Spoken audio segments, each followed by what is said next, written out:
everyone, and welcome to this week's episode of It's News to Me. I'm your host, Sophie Shamrazadi. This week, we will be highlighting important events happening right here in our community. The vacant space previously occupied by a Walgreens and a Jewel in downtown Batavia will soon no longer be empty. Riverside Pizza and Pub is aiming to open at the 142 West Wilson location by fall of 2018. The restaurant, which currently has locations in St. Charles and Elgin, will be serving pizza, pub fare, and drinks in a 5,000 square foot space next door to Daddy-O's. The Riverside menu naturally centers around pizza, offering dozens of options that include thin crust, Chicago style, and stuffed cheese. There are even vegetarian and gluten-free crust options for those with dietary restrictions. Diners can top their pizzas with traditional ingredients or inventive specialty toppings, such as Italian beef, Alfredo sauce, or chicken and barbecue sauce. Other options are available as well, such as baby back ribs, homemade wings, to jumbo fried shrimp, and penne pasta with bacon and vodka sauce. Riverside Pizza and Pub hopes to add wood trusses to the interior when they revamp the space. Though, before any changes are made to the space, Riverside must get approval from the Batavia Historical Society. The Riverside Pizza and Pub project, helmed by developers BEI, is currently pending building permit approval. A 20-year-old Cortland man has been arrested and charged with an August 2nd burglary after Batavia police stopped a vehicle that matched a description from recent burglaries and later noticed a pedestrian running away. Christian M. Corson of the 100 block of East Lake Avenue faces felony charges of armed violence, residential burglary, and theft, all felonies. Armed violence is the most severe charge against Corson, carrying a punishment of 6 to 30 years in prison if convicted, with no chance of probation. Records show Corson is accused of being armed with a knife while in the commission of another felony, in this case, a residential burglary. Officers stopped a suspicious vehicle on the 600 block of Kramer Court on Monday morning and noticed it was similar to a suspect vehicle in other suburban home burglaries. Officers on the scene noticed Corson walking, then running away from them. After a short chase, Corson was arrested on the 400 block of Webster Street, and police said that they believe he was looking for area houses to burglarize, particularly those with open first-floor windows, protected only by a screen. Corson was charged with burglarizing a house on the 900 block of North Forest Avenue between 8:45 a.m. and 12:15 p.m. August 2nd by cutting a screen on a first-floor window. Batavia Police Chief Dan Ewell told the City Council Monday night that felony charges have been authorized against a person who turned out to be Corson. Batavia Police Commander Eric Blowers said the driver of the vehicle, a 19-year-old woman from DeKalb, and an infant passenger were detained and later released without charges pending an investigation. Corson is held at the Kane County Jail on a $150,000 bail, meaning he must post $15,000 to be released while the case is pending. He is next due in court August 22nd. Corson, who is listed in court records as a homeless man, does not have any previous felony charges in the Kane County. Now let's go to the park bench. Hello, I'm Sharon Bringleson, Marketing and Communications Coordinator at the Park District, and I would like to welcome you to the Park Bench. I'm bringing you Park District news today from the Eastside Community Center, here in the preschool room. The Community Center is home to numerous programs, tween nights, the Batavia Senior Citizens Club meetings, and New Horizons Preschool. Speaking of school, we cannot believe it is nearly back to school time. Here with me today is Lori McDonald. She is the Recreation Supervisor responsible for the Park District's very popular New Horizons Preschool program. Welcome, Lori. Thank you, Sharon. Please tell us what makes this preschool program so successful. Our program is so successful. We are a play-based program. We feel children learn best through play. Also, what is most appealing about our preschool is our ratios. We have 12 students to 2 teachers, which is very good ratios. Great time for fun and learning. Awesome. What is the teaching philosophy for the New Horizons Preschool? We are play-based, as I mentioned. We feel that children learn best through play, through exploration, socializing, problem solving on their own. There is also a curriculum, but we focus around the play base. Very cool. It sounds like you have a lot of focus on enrichment as well as having fun together. Yes, we do. Socialization is really important, building confidence within a child and helping them learn in situations. I heard you're getting a new playground. That's very exciting. Will you tell us about some of the features it will include? Sure, we're very excited about our new playground we're expecting this fall. There'll be large and small motor skills. There'll be manipulatives, place for them to run around and enjoy the outside area. Wow, that'll be even more fun for the kids that are here in the preschool program. When will it be available? It's supposed to be completed late fall. Of course, that's weather depending. So we're shooting for sometime in October. Great. Is this playground exclusively for use by the preschool students? The playground will be used for New Horizons students during their school day. However, when we're not in school, we welcome it to the community. So after school hours, nights and weekends, the rest of the community will be able to enjoy it as well. Well, that is really neat. That's something new with this new playground. Yes, it wasn't it is. available to the community before. You are correct. Well, you sure have helped us understand why this program is so special. Thank you for that. One last question. Are there New Horizons preschool class spots still available to sign up for this school year? There are very limited. Actually, I just checked rosters before we were on today, and there's a few spots, but if you are interested, I would recommend calling or stopping by soon. Great. Thank you, Lori. I really appreciate you sharing this helpful information. Thank you, Sharon. You're welcome. We also have a kindergarten enrichment program that complements the half-day kindergarten class, so you have the option to provide your child with a full day of learning. And the Kids Club program offers before and after school activities that are enriching and recreational for kids in grades kindergarten through 5th grade. Transportation is provided through school district shuttles. Our Club Fun program has the perfect name.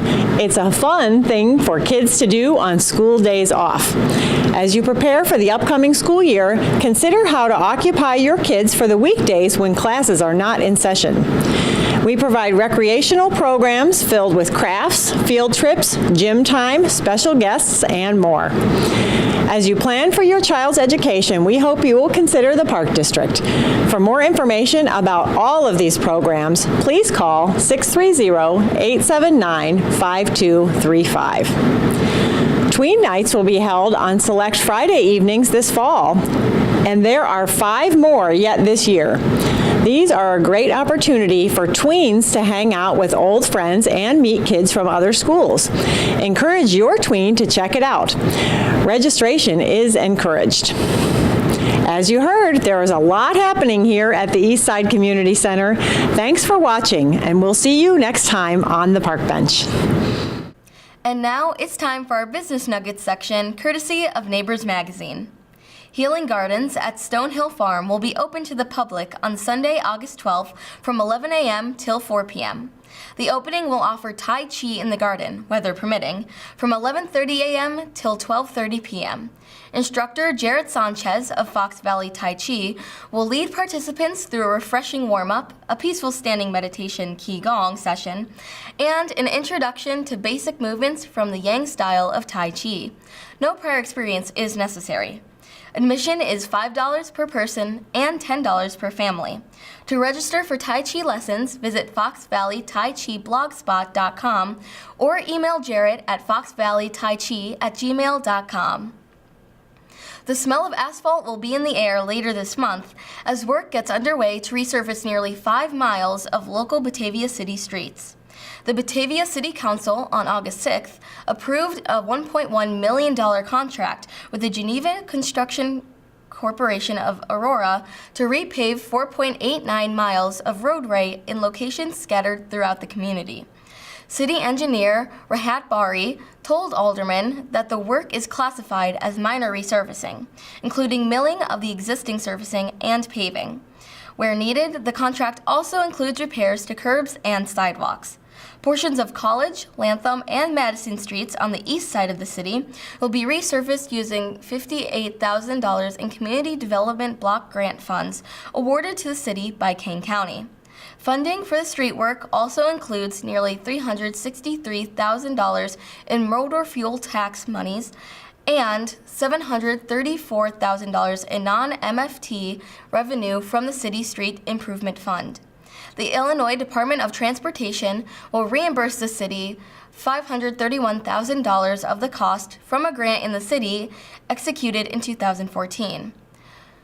Some of the more significant sections of the roadway to be improved include Deer Path Road from McKee Street to Main Street, Carlisle Road from Route 31 to Hoover Road, Pine Street from Hart Road to Redant Road, and Viking Drive from Pine Street to Hanson Street.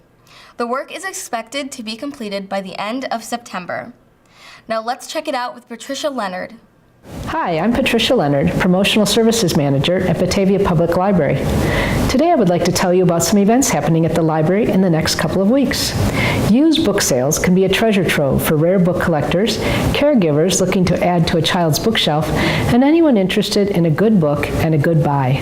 The Friends of the Batavia Public Library book sale is Saturday, August 11th from 9:15 until 4 p.m. on the lower level.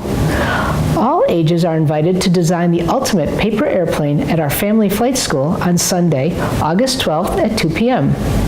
Build your design and test your flying skills against your fellow pilots in friendly competitions of loop-the-loop, speed, and distance. Library classes are a good way to brush up on your computer skills or to build new ones. The library is offering introductory classes for Microsoft Excel and PowerPoint in the next month. Registration is required for these classes, so check our website at bataviapubliclibrary.org. Summer is winding down and school will be back in session very soon. Now is a good time to get the students in your house reacquainted with the library's resources. Not only do we have free Wi-Fi, but we also have computers, printers, a scanner, and very knowledgeable librarians who can help with homework assignments and reports. Find more information about library programs and events in Neighbors of Batavia magazine or by visiting the online calendar at bataviapubliclibrary.org. I hope to see you at the library. With the 2018-19 school year right around the corner, Batavia is set to launch its Slow Down Batavia campaign in an effort to keep children safe. The campaign, which begins August 15th, the same day school starts for Batavia students, will involve increased police enforcement of speed limits and public signage to increase awareness. Speed enforcement will also be heavier in areas near schools. Batavia Police Chief Dan Ewell said that the safety of all pedestrians, but particularly children, must be a top priority in the city. They are trying to give it more attention with as many practical measures as possible. These measures also include giving residents access to free Slow Down Batavia signs that they can post in their yards. The signs are currently available at the following locations: Batavia City Hall, Batavia Police Department, Batavia Public Library, and Rosalie Jones Administration Center. Residents can also do their part by using the hashtag #SlowDownBatavia on Facebook, Twitter, and other social media sites throughout the campaign, which ends on September 1st. A Batavia citizens group has filed a petition seeking to put a referendum question on the ballot designed to revoke the city's home rule powers. The three key leaders from the Batavians for a Responsible Government organization filled the petition at 1:33 p.m. August 6th at Batavia City Hall.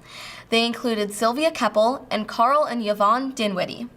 The 86-sheet petition, containing the signatures of 1,195 voters, requests a referendum question on the November 6th ballot asking, shall the city of Batavia cease to be a home rule unit? Karen Morley, secretary to Mayor Jeff Shelkey, accepted the petition and handed it over to City Administrator Laura Newman. About 18 months ago, Keppel and the Dinwiddies filed a petition to get the question on the ballot, but the Batavia Electoral Board upheld an objection to the filing because the number of signatures submitted was insufficient. The group had filed a petition with 381 signatures, half of the 764 needed under state law, requiring 8% of the number of votes cast in the last gubernatorial election.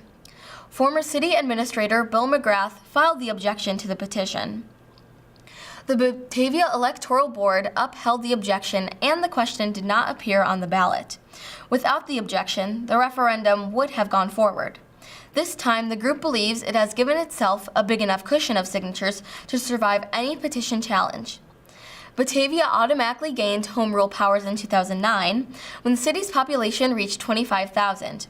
Home rule communities in Illinois possess additional taxing and bonding power without having to resort to public referendum questions. In Batavia, the city has used its home rule powers to impose local sales tax increases and taxes on the sale of gasoline and alcoholic beverages. Keppel and the Dinwitties argue that the home rule gives the city government too much power without citizen oversight.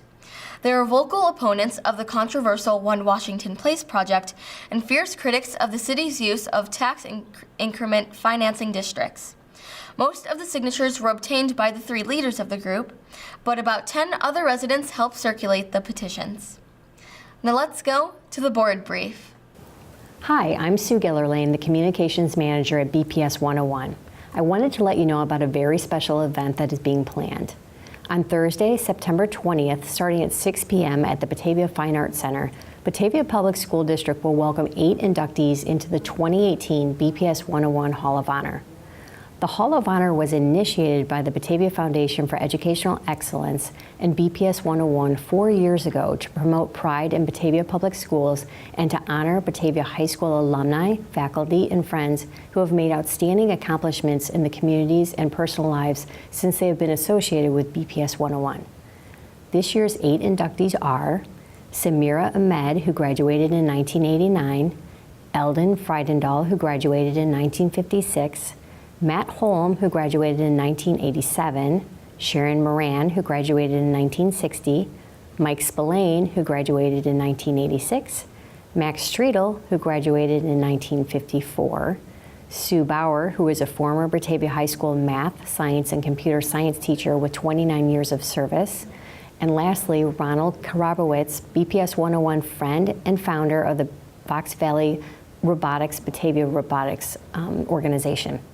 The Hall of Honor is open to the entire community, and tickets are now available online at bps101.net.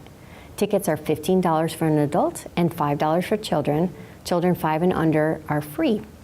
This community event will feature beautiful desserts and beverages catered by the Batavia High School Culinary Department and other local restaurants. I hope to see you there. It's going to be a great evening. Batavia Main Street has named a new executive director. Christopher Chris Faber, a former North Aurora Village trustee, will replace Jamie Sam, who announced in June she was stepping down to focus more on her family business, Bulldog Plumbing. Faber, 39, of North Aurora, has been president of Northlight Media Solutions since 2014. He served 8 years on the North Aurora Village Board, is on the executive board of the North Aurora River District Alliance, was chairman of the Youth Service Bureau of Illinois Valley, and once was president of the Elburn Chamber of Commerce. He coaches underclass boys basketball teams at West Aurora High School. Visitors can experience a bit of yesteryear farm life at the Conservation Foundation's Dixon Merce Day at the farm from 9 a.m. to 4 p.m. Sunday, August 19th in Montgomery. The day's activities will start off with a convoy of tractors driven from the Plainfield area, which will then be on display during the event. Vintage farm equipment such as corn shellers, cob grinders, and a Port Huron steam engine will be running the 1909 threshing machine used to separate seeds from the stalks and husks of corn plants. Will be demonstrated to show how these labor-intensive farm standards were used. Antique tractors and cars will be on display as well. Visitors can enjoy some bluegrass music while feasting on food items available from the county kitchen. Kids will have plenty to do, like playing in the corn sandbox, petting animals in the barn, and testing their skill with the kiddie tractor pull. There will be hay rides around the farmstead, pony rides for a small fee, and water-conserving rain bales will be available for sale. This event is sponsored by Allied First Bank in Oswego and is made possible by the support of the Dixon Merce Farm Partners, a volunteer group of the Conservation Foundation who maintain the farm buildings and organize special events such as this to raise money through donations and food sales. Parking and admission are free, and the farm is located at 2550 Dixon Road, Montgomery, south of Route 30. That's all we have for today, everyone. Thanks for tuning in to another episode of It's News to Me. Most of our programming is viewable online at mybatv.com or on YouTube under the username BATV1017. Be sure to like our Facebook page and stay up to date on the station's current happenings. Thanks again for watching. I'm Sophie Shamrazadi, and that's News to Me.